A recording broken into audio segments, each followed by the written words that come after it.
Okay, we're going to get started. We'll have Woody, then followed by Charlie Culberson, and then Young. Woody, obviously not ideal to get no hit, especially twice in one season. Are you perplexed at what happened tonight, or how do you? I would say I'm perplexed. Put your brain around it. Yeah, I mean, I obviously wish this guy well, but I didn't wish him that well. He was really good, though. I'm watching the video in between innings, and he was hitting a lot of spots, getting the guys off the barrel. I mean, we hit one ball hard. Kiner, hit that ball hard, in the eighth. Garcia hit that ball hard to center. Outside of that, we didn't square up too many balls. He was using both sides of the plate. He used his changeup quite a bit, even the right-on-right changeup, which I thought kind of threw us off a little bit. But overall, I mean, it's just clearly the ball was, late breaking. A lot of those cutters, the guy said, were breaking pretty late. The slider was breaking late. And when he's doing that and he's coming out of the same slot, same tunnel, he's tough. And, he pitched really well today. Are you surprised that he was able to do that considering the limited time that he saw last season? I mean, or do you feel like? No, not really. I mean, and obviously I got to know him a little bit, obviously, for the time we had him. Like I said, this guy's a workaholic. He's always going to be prepared. He's going to put himself in the best position possible to succeed, and I'm not surprised by anything that this guy does. But I didn't want him to do that to us tonight. Your guy was pretty good today as well. I know you felt like that matchup would be a beneficial one for him. What did you see? Yeah, you know what? He pitched really well. Honestly, he pitched really well. He just maybe ran out of gas a little bit there at the end. I felt like, he had Higgin and Wade kind of ahead. He was ahead of them both, in that sixth inning and just couldn't execute, couldn't finish it off.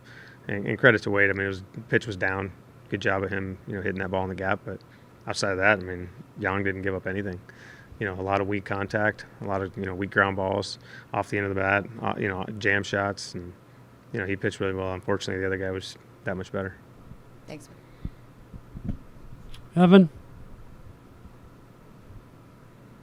Yeah, I know this isn't necessarily a fair comparison, but you guys raved about him last spring, and the outings that he put up last spring with pretty decent pitch counts. Was this the kind of stuff you guys saw and, I don't want to say anticipatory of, but thought he was capable of last year? Yeah. We expected some outings like that in our ballpark. Unfortunately, not against us. But, yeah, I mean, like I said, I can't say enough good things about him. It sucks when he throws a no-hitter against you, but at the same time, I'm not surprised by this guy's success.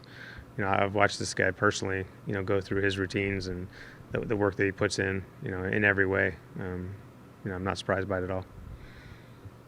Thanks, Woody. Jeff? I guess, can you compare the two no-hitters? Musgrove, as I recall, has a really good breaking ball. And it seemed like Kluber went heavy with the curveball and then slider and cover too.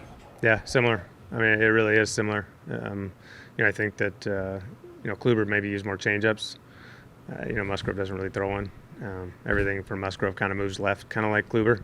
But I think some of the changeups that Kluber threw against, especially against the righties and then to the lefties, obviously got a lot of guys off the end of the bat and made his cutter and slider even that much more effective. So, he did a good job.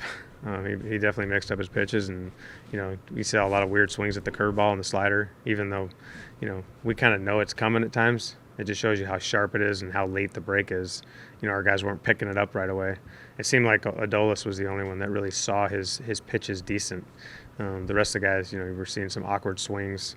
Balls out in front of home plate they're swinging at. So clearly he had his good stuff tonight.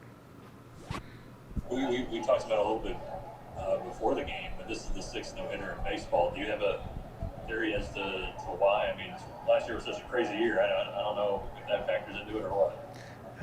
I think there's a lot of factors. I think we can have probably a little longer conversation about the whole thing. But, I think just the stuff in baseball is much better than it ever has been. I think the way we use that stuff is better than it ever has been. I think the technology and understanding and, being able to make pitches that much better. We can, look at Edgertronic cameras and Rapsodos and all kinds of different things to get these pitches to come out of the same exact tunnel. Like, we didn't know all that stuff 10 years ago. Nobody really did. It was, the guys that did had an advantage, and, we're maximizing everything that these guys throw. And then when you get guys that can execute on top of that, it makes it really, really difficult to square up. And I think with where hitting is at, in the launch angle era, a lot of holes and swings right now, and pitchers are taking advantage of that. Thank you. Other questions for Woody? Back to Evan. So Woody, we talked about this a little last week. The pitchers were using more and more change-ups against you guys.